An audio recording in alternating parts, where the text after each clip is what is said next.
Hello there. Good evening and welcome to another refreshing package of our program, ABUJA Dispatch. And for those joining us for the very first time, this is a platform that is specially created to relive to your living rooms those events and issues, and indeed those characters that have shaped the thoughts of many in the outgoing week. Adegboye Garogodo is my name, and this is ABUJA Dispatch. Let's start off with those stories that made up our news headlines in the outgoing week.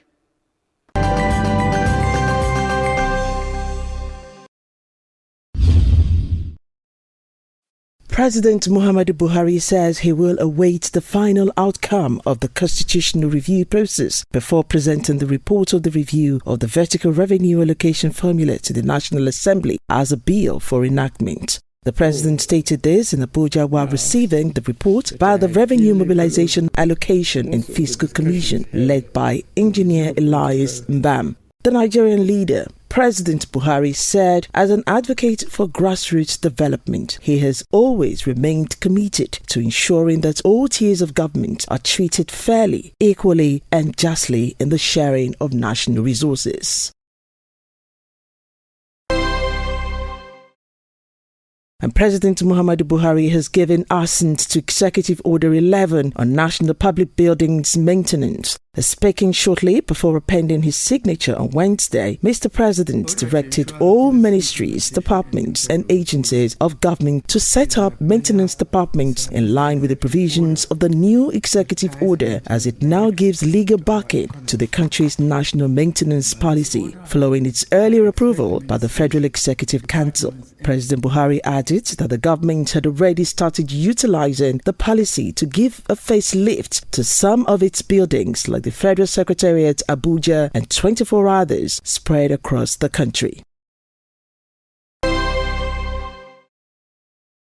The Senate has extended the implementation year of the 2021 Appropriation Act from March 31st to May 31st, 2022. The Senate, before considering the bill, suspended Rule 78, subsection 1 of the Senate Standing Orders 2022 as amended to enable the upper chamber to expeditiously introduce and pass the bill. The bill was read on Tuesday for the first, second and third time after the suspension of Rule Section 78, subsection 1. Leading debate on the bill, Senator Yahaya Abdullahi, representing Kebbi North, recalled that in the previous Appropriation Acts, these extensions were usually covered by a clause in line with the provisions of Section 318 of the Constitution.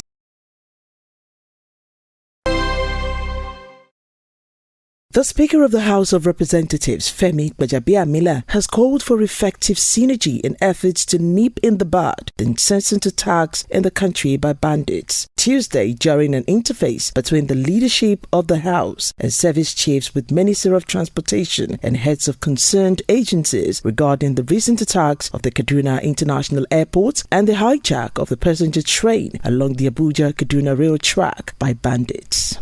The lawmaker regretted that despite the House's recent meeting with the service chiefs on ways to quell banditry in the country, the serial attacks have continued unabated.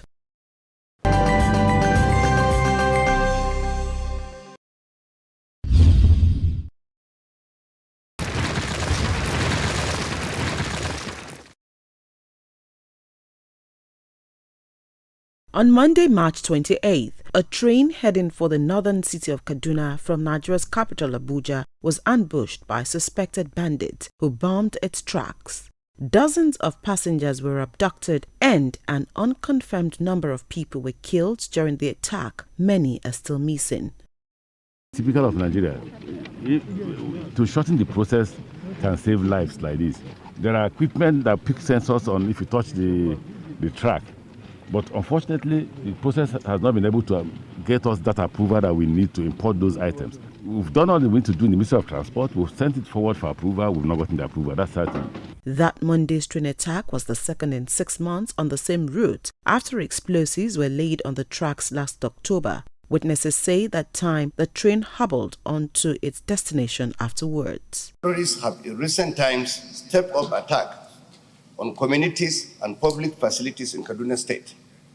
The latest attacks by these murderous elements took place in some communities in your local government. They killed 50 persons and kidnapped over 100 people. I said, all of us seated here, one day, they will finish us. They will finish us because they will start looking after us, running after us, and nowhere to run to. Even if we run to anybody to help us, they will say we are the cause of all this.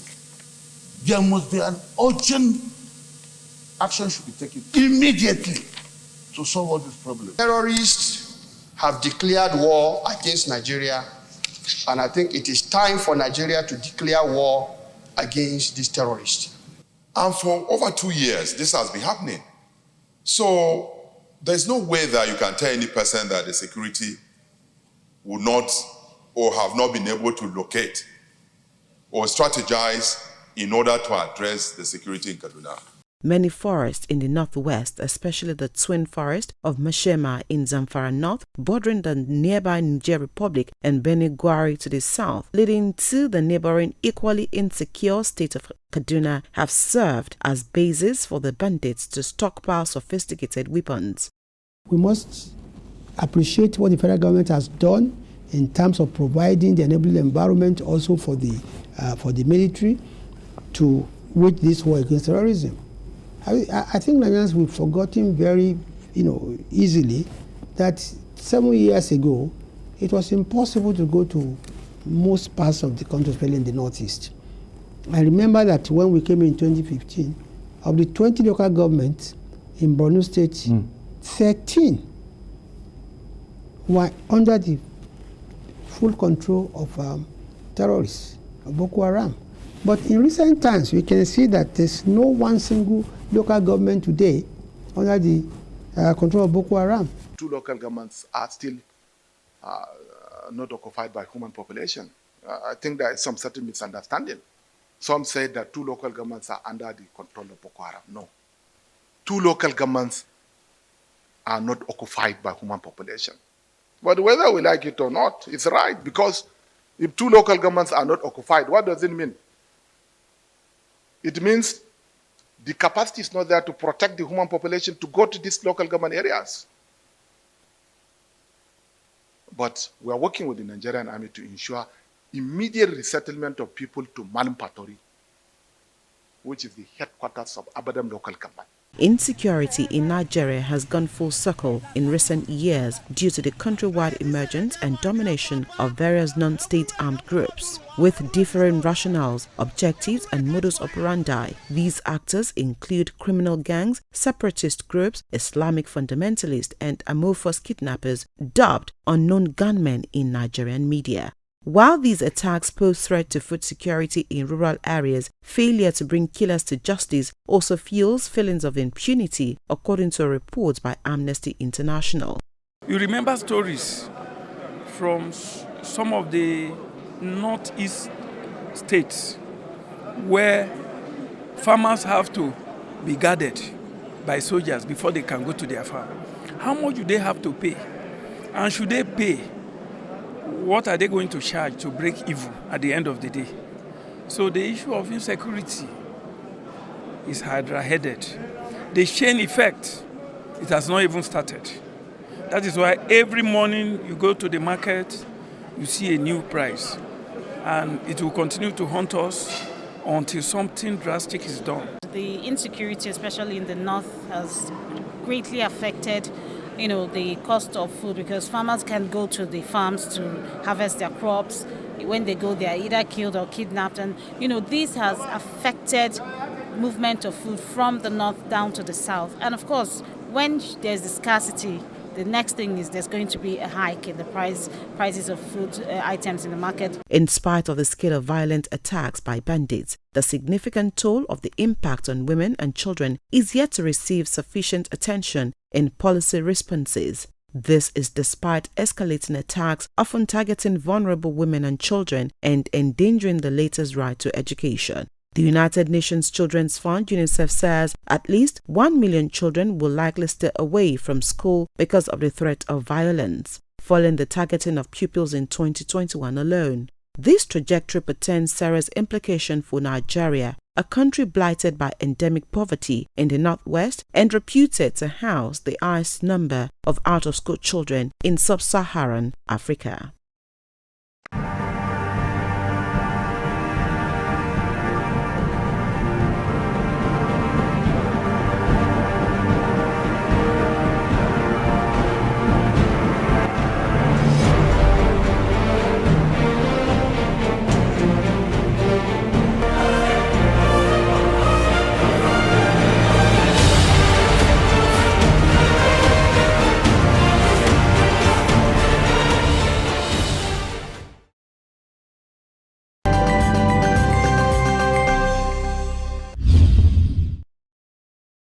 Thanks for staying with us.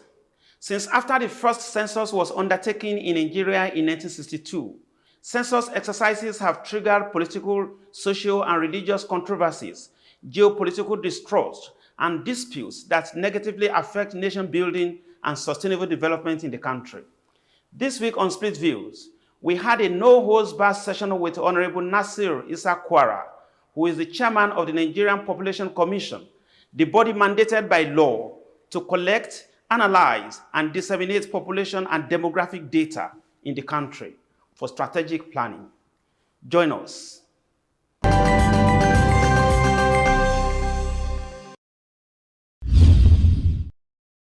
Welcome to the Split View segments of our program, ABUJA Dispatch. And on Split Views tonight, we take on the chairman, National Population Commission, Honorable Nasir Issa Kwara. You're welcome to the program, sir. Thank you for having me. Now, let's start off. The commission has a lot of constitutional mandates. But the general one that many people know is conducting national census. But I know there are other constitutional assignments given to the commission. How has it been since you have taken up the mantle of leadership? Okay, thank you very much. Yes, the National Population Commission is known for census taking, for the conduct of national housing, population and housing census. But we have a lot of things in our basket. We carry out surveys in the socio-economic sector, especially the health sector, the education sector. We also do birth registration, which is ongoing. Every day of the week, we do the registration, except maybe weekends and public holidays.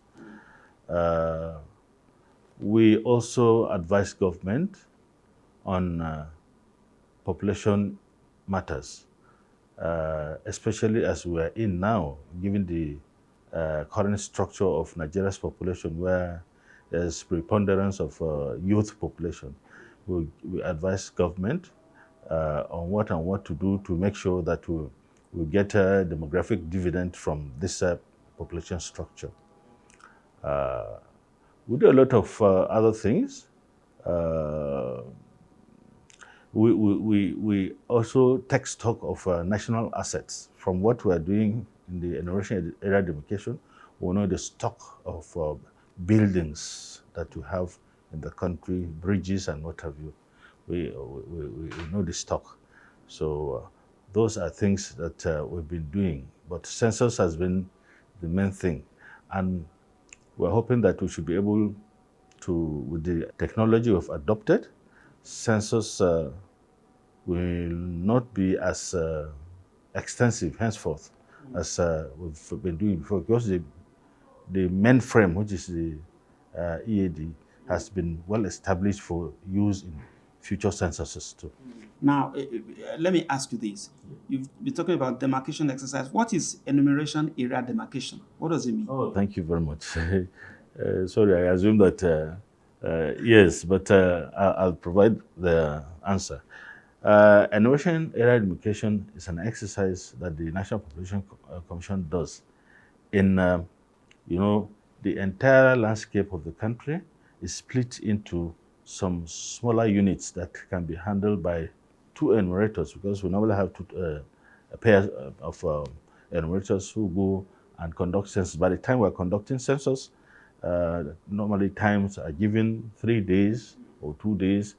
So within that period, you should be able to cover that area and send in your data without extending beyond to affect the jobs of or extending the coverage of the exercise. Yeah, that's the enumeration area demarcation. So, as it were now, there are challenges, I believe, because I think recently you inaugurated some members or a kind of a set of people to go into the field, a kind of a pre-census exercise stuff. What have been the feedback?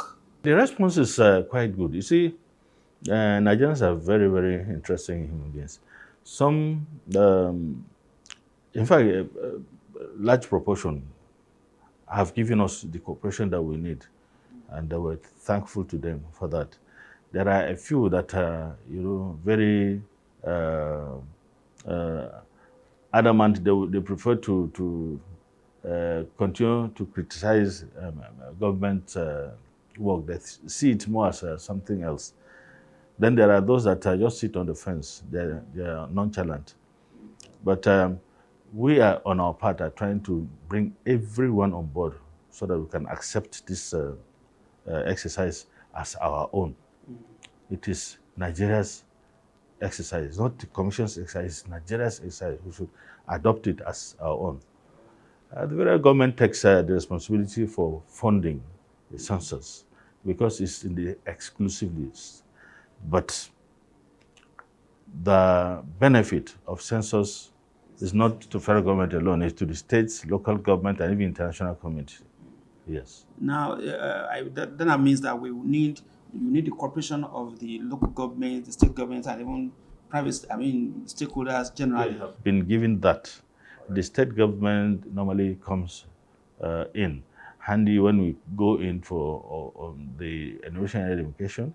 We normally write to inform them we'll be coming, and they should assist with advocacy, enlightenment, sometimes logistics. So they support us, the state and local government, and the international partners, development partners. They also come in, providing technical support and sometimes financial assistance. I put it to you, sir. Many people believe that the nation's developmental agenda has not been really been at the right pace because there is no sustainable data. You just mentioned some steps being taken by the Commission to get data in all the different sectors. But as it were, how sustainable are those steps that are taken? Because people want to know how many are we, how many are these things, how many are these, in order for government to plan for developmental purposes. Okay. You see, the periodicity for conduct of census is very, very important. If we abide by it, we always continue to update our data. But having stayed for so long, up to 15 years without conducting census, most of the data will be outdated. What we just do are estimates. And estimates, you can never compare estimate with the real census data that is produced. So what we are trying to do is to get the National Assembly to amend the Constitution and the law establishing the Commission to make sure that we incorporate the periodicity of taking census decennially every 10 years. Whether like we do for election, whether there is rain, sunshine, when it is 4 years, election will be conducted. So census should be like that too. So that is one step. Then two, the methodology adopted in conducting demarcation enumeration exercise. We have now adopted an electronic system for the enumeration area demarcation. We have satellite imageries of the entire landscape of the country.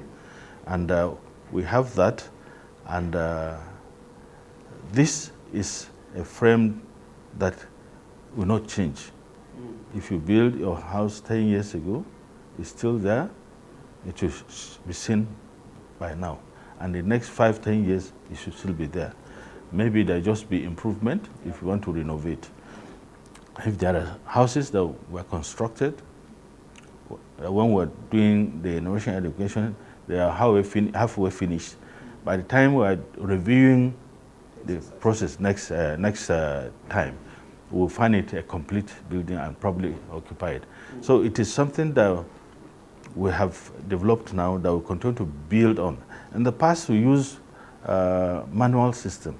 We use maps, and maps, are so difficult to handle. They take space. Even the storage becomes a problem. You have rats eating most of the maps. So we have this now electronically stored in our database, and we continue to update it. So it makes the whole census taking easier in subsequent years. You don't have to go whole scale redoing what you had done before. It's just to update. And with the continuous birth registration, the scale of coverage becomes even lesser because you've captured the new birth into your system. So these are the sustainable thing that we need to do is to continuously improve our working system. Continuously improve. We have to be creative and come up with innovative ways of making sure we improve on our operations so that we can deliver to our nation credible census, functional data, acceptable data for both national development and international relations too. Both public and private sector will use the data for the development of Nigeria. So holistically, what would be your word now to Nigerians? Is it advice or suggestions as to how they should take the exercise as the as a release time to? I would like to first and foremost thank Nigerians immensely for the support they've given us in the course of carrying out this innovation area demarcation, in doing our surveys, and the birth registration, all the things that we do. I like to thank Nigerians for the support, and I will crave their indulgence to continue to give us this support more and more, so that Nigeria becomes also a digital country that can provide digital data at any time. We need that for Nigeria to be part of the global community of nations. We've been talking to the Chairman, National Population Commission, Honorable Nasir Issa Kwara. Thank you for your time, sir. Thank you very much.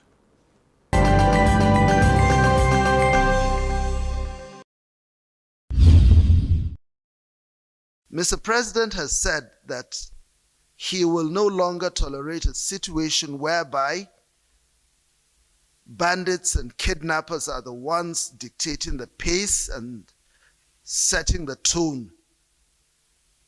And he will not also condone a situation in which our own operations are reactionary rather than being proactive.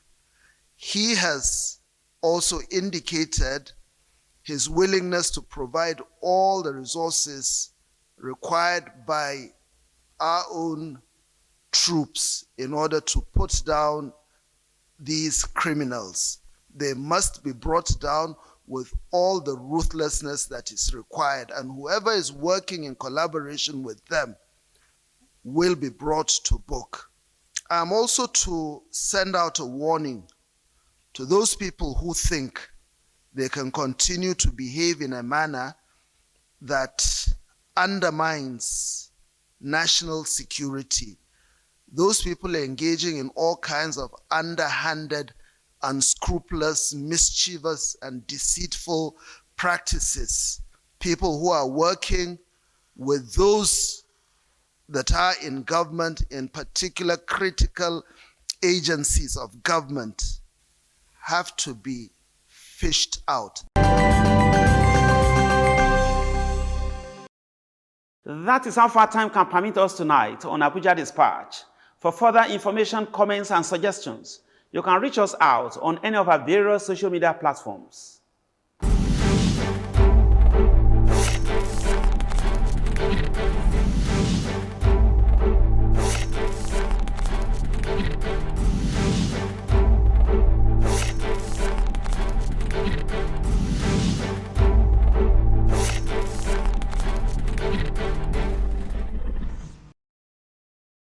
Thank you for sharing your moments with us tonight on Abuja Dispatch. A week from now, we'll bring you another refreshing package. Same time, same station. Adegboyega Arogodo is my name. Have a good night.